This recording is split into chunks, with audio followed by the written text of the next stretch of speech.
Friends, with the Women Reservation Bill being passed by both the houses a few months back and the President having given accent to the bill, the women's empowerment has truly begun.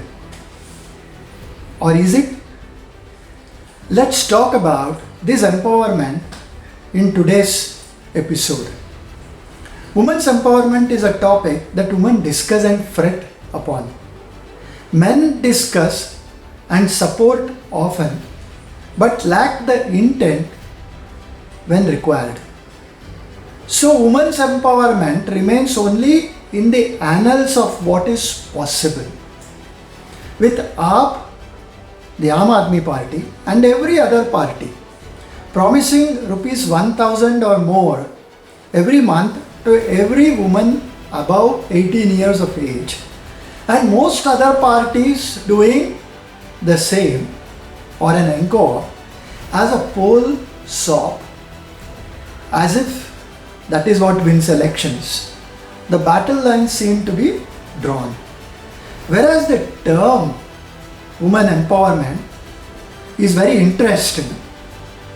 The question is it really delivering? Apart from the taxpayer milked dry, is it not moral corruption? What women need is respect and equality in everything, nothing less, not sops anyway. The International Women's Day will be celebrated the March 8th this year, as it is celebrated every year on March 8th. The UN theme for the last year's International Women's Day was Gender Equality, Today for a Sustainable Tomorrow, recognizing the contribution of women and girls around the world who are leading the change on climate change, adaptation, mitigation and response to build a more sustainable future for everybody. They are leading it. This year the theme is Digital All or Digi All, Innovation and Technology for Gender Equality. Both the themes, the last year's and this year's, it revolves around gender equality. And I am a little surprised that gender equality is still being discussed as a theme after so many years. Still I Rise, a poem by Maya Angelou, must be read for its profundity. You may shoot me with your words. You may cut me with your eyes. You may kill me with your hatefulness. But still, like air, I will rise. Will the words ever come true for every woman of this world? The UN recommends creating high-level corporate leadership mechanisms for gender equality, treating all people fairly, and human rights for all, ensuring health, well-being and safety, promoting education, training, professional development, implementing supply chains, marketing practices and enterprise development that empower women and championing equality. Very lofty and very admirable. Let's do a reality check. In a report of the United Nations, in a report published recently, 750 million women and girls alive today were married before the age of 18. 1 in 5 women have experienced physical or sexual violence in the last 12 months. Human trafficking has been devastatingly pervasive. 23.7% of representation of women in political forces is what we see today. These are global figures. In this milieu, I wonder if all those UN principles which I had narrated earlier in this episode are just feel-good postures and lip service, or are really worth anything at all. Indeed, we must celebrate women's achievements. However, we must raise the awareness of continued gender bias and imbalance that exists in our society. In most forums, we discuss needs for gender parity while speaking on promising ideas and solutions to achieve it. Do we really follow up on them? The patriarchal society and their ego will not let us do it. Of course, women also must help themselves and stand for what they believe and what they deserve. Gender equality is a basic human right and also a fundamental right, like having a peaceful, prosperous world. But girls and women face significant challenges, are typically underrepresented in power and decision-making roles, receive unequal pay for equal work, and often face legal and other barriers. In our country, girls and women are often seen as less valuable than boys. It's unfortunate. Instead of being sent to school, they are often made to do domestic work at home or are married off before they become adults. Some societies even seek female premarital chastity. Woman's subjugation is an evil.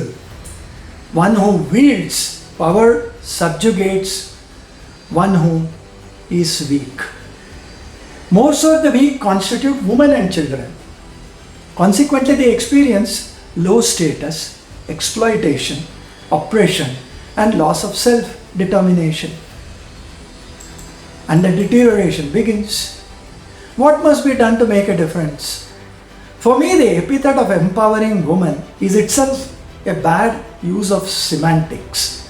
Why should anyone empower women? Is it a commodity?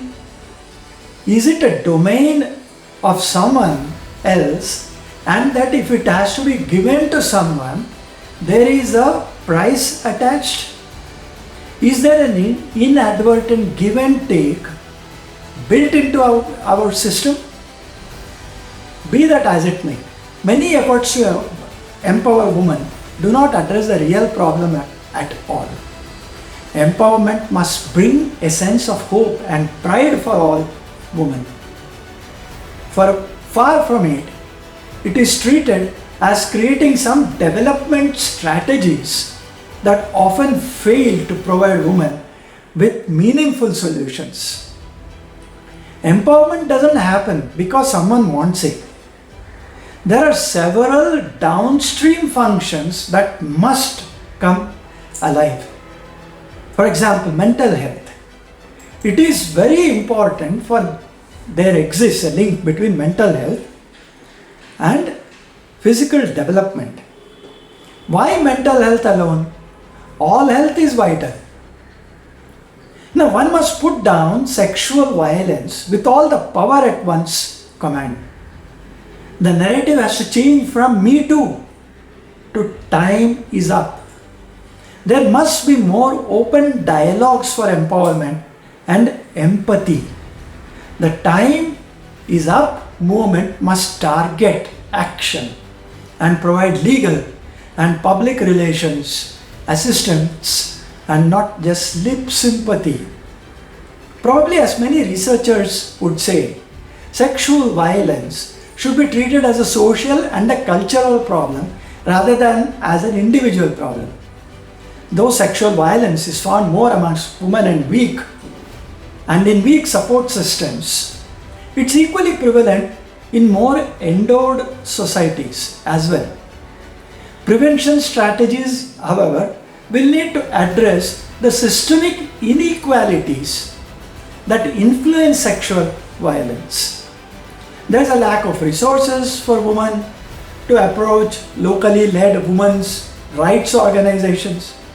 And we need to create a time is up fund in the country, like the Urgent Action Fund for Women's Human Rights, which exists in the globalized world. Maybe it's necessary to disturb the patriarchy to make a difference. Some religion-based personal laws are historically overseen by male clerics. Qazis and pandits decide everything. One would think of women's clerics or qazis or pandits to interpret laws, in a simple manner. Does it really solve the multi-layered problem in our society? Above everything else, a large part of empowerment comes out of financial stability. One must promote entrepreneurship in young girls, and women. Skills like goal setting, decision making, money management, people skills, technology skills, and business skills all must be taught to young women. The government too must provide must promote and new and enhance the old schemes of support of female entrepreneurs. However, the empowerment happens only when all opportunities are extended to girls residing in slums, in orphanages, in correctional homes, as well as those displaced by militant conflict, as much as they are available to people who are much better endowed. How do we empower girls and women then? There are no easy answers. One can sponsor a girl child. This gives the opportunity to be educated and give the rights she deserves. Healthy, educated, and empowered women and girls are agents of change. Water, sanitation, hygiene, health, nutrition, livelihood training, and education programs they're all needed. Friends, men and women are two sides of the same coin. Whether humans or any other living form, nature maintains a delicate balance. One doesn't exist without the other. Let's not disturb or disrupt that balance. Debates of one dominating the other is fraught with danger. One must look impassionately, the passion that binds them as one. With that, I come to an end of this episode, and I hope you like the way I put things and will work towards truly empowering women. Thank you, Dhanyavad, Namaskar, and with the same binding that I'll be back the next Saturday with another episode. Thank you, Dhanyavad, and Namaskar.